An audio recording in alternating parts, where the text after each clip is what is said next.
بسم اللہ الرحمن الرحیم۔ یوسف، زمانہ نزول اور سبب نزول۔ اس سورے کے مضمون سے مترشح ہوتا ہے کہ یہ بھی زمانہ قیام مکہ کے آخری دور میں نازل ہوئی ہوگی، جبکہ قریش کے لوگ اس مسئلے پر غور کر رہے تھے کہ نبی صلی اللہ علیہ وسلم کو قتل کر دیں یا جلا وطن کریں یا قید کر دیں۔ اس زمانے میں بعض کفار مکہ نے غالباً یہودیوں کے اشارے پر نبی صلی اللہ علیہ وسلم کا امتحان لینے کے لیے آپ سے سوال کیا کہ بنی اسرائیل کے مصر جانے کا کیا سبب ہوا۔ چونکہ اہل عرب اس قصے سے ناواقف تھے، اس کا نام و نشان تک ان کے ہاں کی روایات میں نہ پایا جاتا تھا، اور خود نبی صلی اللہ علیہ وسلم کی زبان سے بھی اس سے پہلے کبھی اس کا ذکر نہ سنا گیا تھا، اس لیے انہیں توقع تھی کہ آپ یا تو اس کا مفصل جواب نہ دے سکیں گے یا اس وقت ٹال مٹول کر کے بعد کسی یہودی سے پوچھنے کی کوشش کریں گے، اور اس طرح آپ کا بھرم کھل جائے گا۔ لیکن اس امتحان میں انہیں الٹی منہ کی کھانی پڑی۔ اللہ تعالیٰ نے صرف یہی نہیں کیا کہ فوراً اسی وقت یوسف علیہ السلام کا یہ پورا قصہ آپ کی زبان پر جاری کر دیا، بلکہ مزید برآں اس قصے کو قریش کے اس معاملے پر چسپاں بھی کر دیا جو وہ برادران یوسف کی طرح حضرت صلی اللہ علیہ وسلم کے ساتھ کر رہے تھے۔ مقاصد نزول۔ اس طرح یہ قصہ دو اہم مقاصد کے لیے نازل فرمایا گیا تھا۔ ایک یہ کہ محمد صلی اللہ علیہ وسلم کی نبوت کا ثبوت، اور وہ بھی مخالفین کا اپنا منہ مانگا ثبوت وہاں پہنچایا جائے، اور ان کے خود تجویز کردہ امتحان میں یہ ثابت کر دیا جائے کہ آپ سنی سنائی باتیں بیان نہیں کرتے، بلکہ فی الواقع آپ کو وحی کے ذریعے سے علم حاصل ہوتا ہے۔ اس مقصد کو آیات 3 اور 7 میں بھی صاف صاف واضح کیا گیا ہے، اور آیات 102 103 میں بھی پورے زور کے ساتھ اس کی تصریح کی گئی ہے۔ دوسری یہ کہ سرداران قریش اور محمد صلی اللہ علیہ وسلم کے درمیان اس وقت جو معاملہ چل رہا تھا، اس پر برادران یوسف اور یوسف علیہ السلام کے قصے کو چسپاں کرتے ہوئے قریش والوں کو بتایا جائے کہ آج تم اپنے بھائی کے ساتھ وہی کچھ کر رہے ہو جو یوسف کے بھائیوں نے ان کے ساتھ کیا تھا، مگر جس طرح وہ خدا کی مشیت سے لڑنے میں کامیاب نہ ہوئے اور آخر کار اسی بھائی کے قدموں میں آ رہے جس کو انہوں نے کبھی انتہائی بے رحمی کے ساتھ کنویں میں پھینکا تھا، اسی طرح تمہاری زور آزمائی بھی خدائی تدبیر کے مقابلے میں کامیاب نہ ہو سکے گی، اور ایک دن تمہیں بھی اپنے اسی بھائی سے رحم و کرم کی بھیک مانگنی پڑے گی جسے آج تم مٹا دینے پر تلے ہوئے ہو۔ یہ مقصد بھی سورہ کے آغاز میں صاف صاف بیان کر دیا گیا ہے۔ چنانچہ فرمایا، یوسف اور اس کے بھائیوں کے قصے میں ان پوچھنے والوں کے لیے بڑی نشانیاں ہیں۔ حقیقت یہ ہے کہ یوسف علیہ السلام کے قصے کو محمد صلی اللہ علیہ وسلم اور قریش کے معاملے پر چسپاں کر کے قرآن مجید نے گویا ایک صریح پیش گوئی کر دی تھی، جسے آئندہ 10 سال کے واقعات نے حرف بحرف صحیح ثابت کر کے دکھا دیا۔ اس سورہ کے نزول پر 1.5-2 سال ہی گزرے ہوں گے کہ قریش والوں نے برادران یوسف کی طرح محمد صلی اللہ علیہ وسلم کے قتل کی سازش کی، اور آپ کو مجبوراً ان سے جان بچا کر مکہ سے نکلنا پڑا۔ پھر ان کی توقعات کے بالکل خلاف آپ کو بھی جلا وطنی میں ویسا ہی عروج و اقتدار نصیب ہوا جیسا یوسف علیہ السلام کو ہوا تھا۔ پھر فتح مکہ کے موقع پر ٹھیک ٹھیک وہی کچھ پیش آیا جو مصر کے پایہ تخت میں یوسف علیہ السلام کے سامنے ان کے بھائیوں کی آخری حضوری کے موقع پر پیش آیا تھا۔ وہاں جب برادران یوسف انتہائی عجز و درماندگی کی حالت میں ان کے آگے ہاتھ پھیلائے کھڑے تھے اور کہہ رہے تھے کہ ہم پر صدقہ کیجئے، اللہ صدقہ کرنے والوں کو نیک جزا دیتا ہے، تو یوسف علیہ السلام نے انتقام کی قدرت رکھنے کے باوجود انہیں معاف کر دیا اور فرمایا، آج تم پر کوئی گرفت نہیں، اللہ تمہیں معاف کرے، وہ سب رحم کرنے والوں سے بڑھ کر رحم کرنے والا ہے۔ اسی طرح یہاں جب محمد صلی اللہ علیہ وسلم کے سامنے شکست خوردہ قریش سرنگوں کھڑے ہوئے تھے اور حضرت ان کے ایک ایک ظلم کا بدلہ لینے پر قادر تھے، تو آپ نے ان سے پوچھا، تمہارا کیا خیال ہے کہ میں تمہارے ساتھ کیا معاملہ کروں گا؟ انہوں نے عرض کیا، آپ ایک عالی ظرف بھائی ہیں اور ایک عالی ظرف بھائی کے بیٹے ہیں۔ اس پر آپ نے فرمایا، میں تمہیں وہی جواب دیتا ہوں جو یوسف نے اپنے بھائیوں کو دیا تھا کہ آج تم پر کوئی گرفت نہیں، جاؤ تمہیں معاف کیا۔ مباحث و مسائل،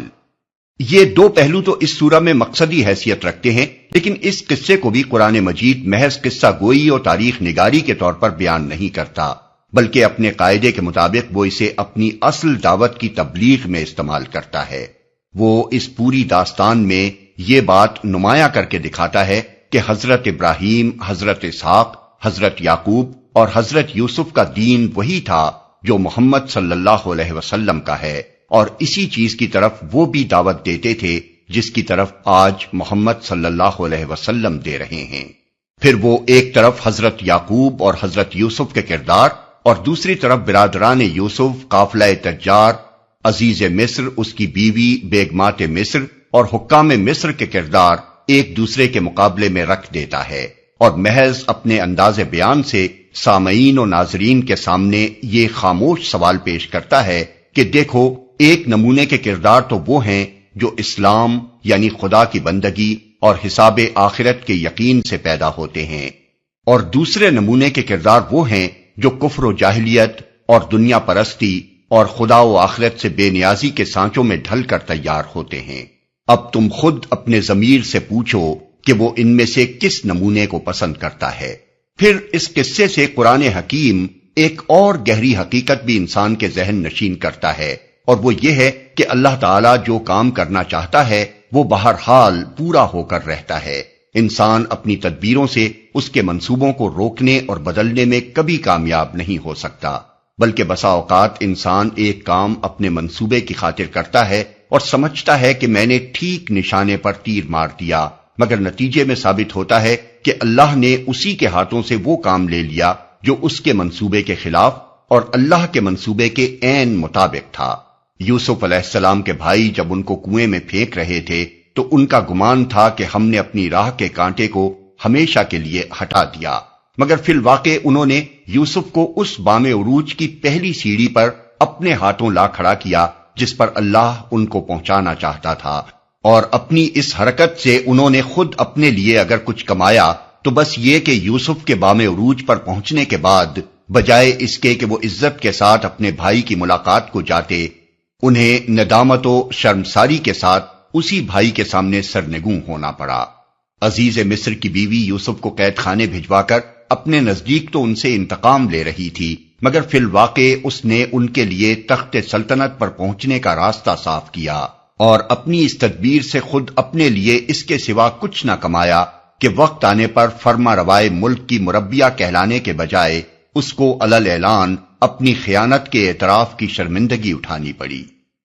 یہ محض دو چار مستثنی واقعات نہیں ہیں، بلکہ تاریخ ایسی بے شمار مثالوں سے بھری پڑی ہے جو اس حقیقت کی گواہی دیتی ہیں کہ اللہ جسے اٹھانا چاہتا ہے ساری دنیا مل کر بھی اس کو نہیں گرا سکتی، بلکہ دنیا جس تدبیر کو اس کے گرانے کی نہایت کارگر اور یقینی تدبیر سمجھ کر اختیار کرتی ہے، اللہ اسی تدبیر میں سے اس کے اٹھنے کی صورتیں نکال دیتا ہے، اور ان لوگوں کے حصے میں رسوائی کے سوا کچھ نہیں آتا جنہوں نے اسے گرانا چاہا تھا، اور اسی طرح اس کے برعکس خدا جسے گرانا چاہتا ہے اسے کوئی تدبیر سنبھال نہیں سکتی، بلکہ سنبھالنے کی ساری تدبیریں الٹی پڑتی ہیں اور ایسی تدبیریں کرنے والوں کو منہ کی کھانی پڑتی ہے۔ اس حقیقت حال کو اگر کوئی سمجھ لے تو اسے پہلا سبق تو یہ ملے گا کہ انسان کو اپنے مقاصد اور اپنی تدابیر دونوں میں ان حدود سے تجاوز نہ کرنا چاہیے جو قانون الہی میں اس کے لیے مقرر کر دی گئی ہیں۔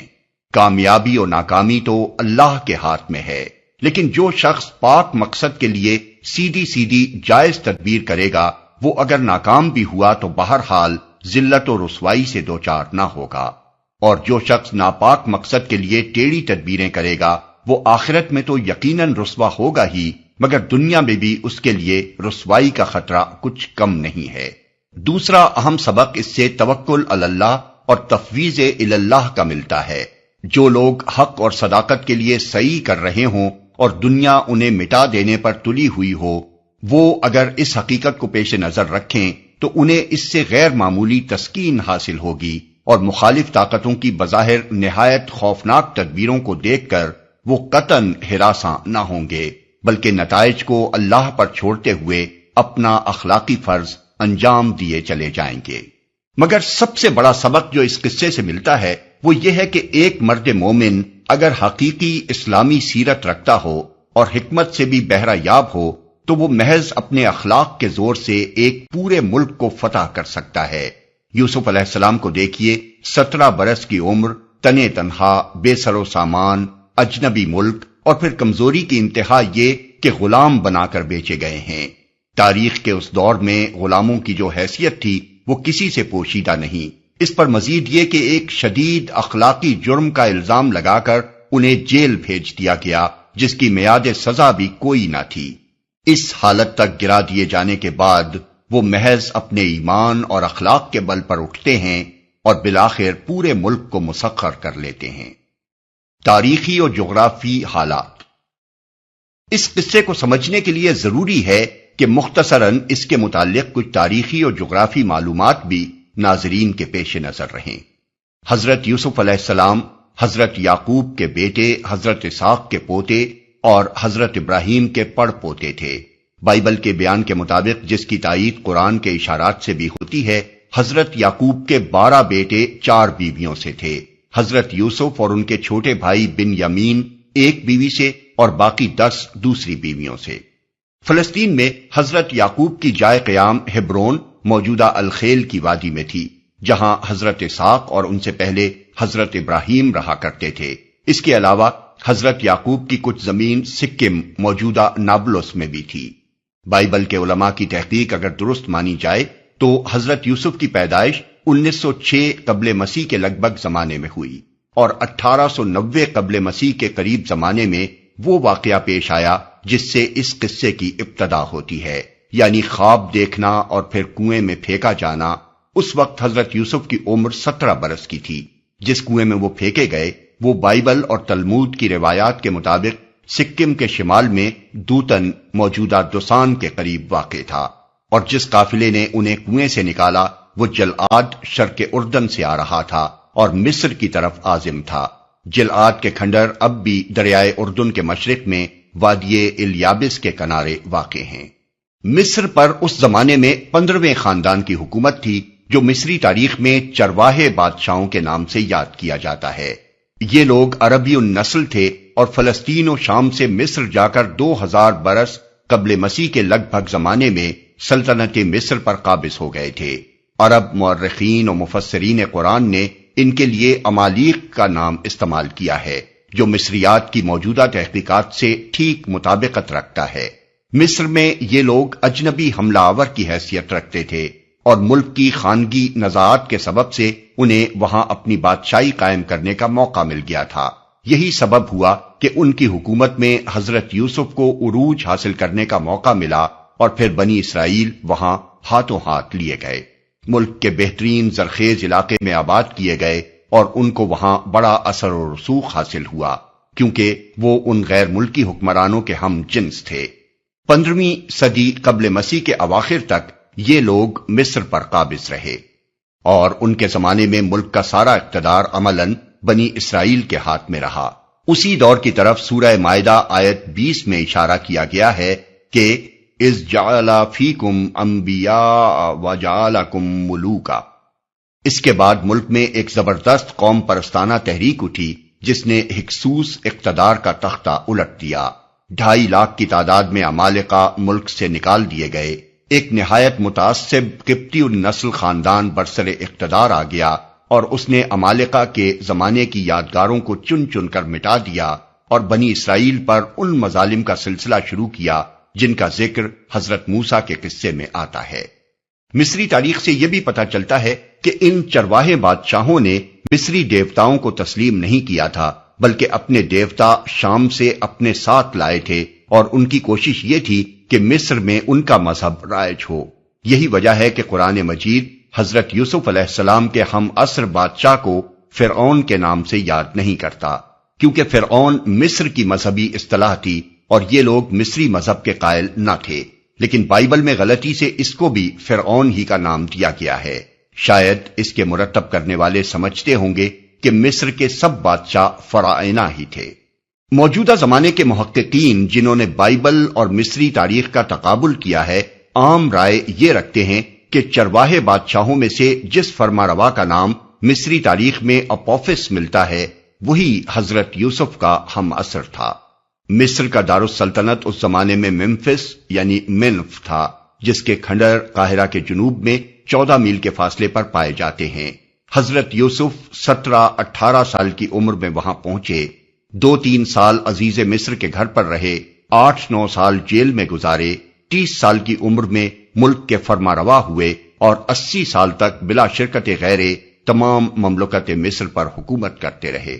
اپنی حکومت کے 9ویں یا 10ویں سال انہوں نے حضرت یعقوب کو اپنے پورے خاندان کے ساتھ فلسطین سے مصر بلا لیا اور اس علاقے میں آباد کیا جو دمیات اور قاہرہ کے درمیان واقع ہے۔ بائبل میں اس علاقے کا نام جوشن یا گوشن بتایا گیا ہے۔ حضرت موسیٰ کے زمانے تک یہ لوگ اسی علاقے میں آباد رہے۔ بائبل کا بیان ہے کہ حضرت یوسف نے 110 سال کی عمر میں وفات پائی اور انتقال کے وقت بنی اسرائیل کو وصیت کی کہ جب تم اس ملک سے نکلو تو میری ہڈیاں اپنے ساتھ لے کر جانا۔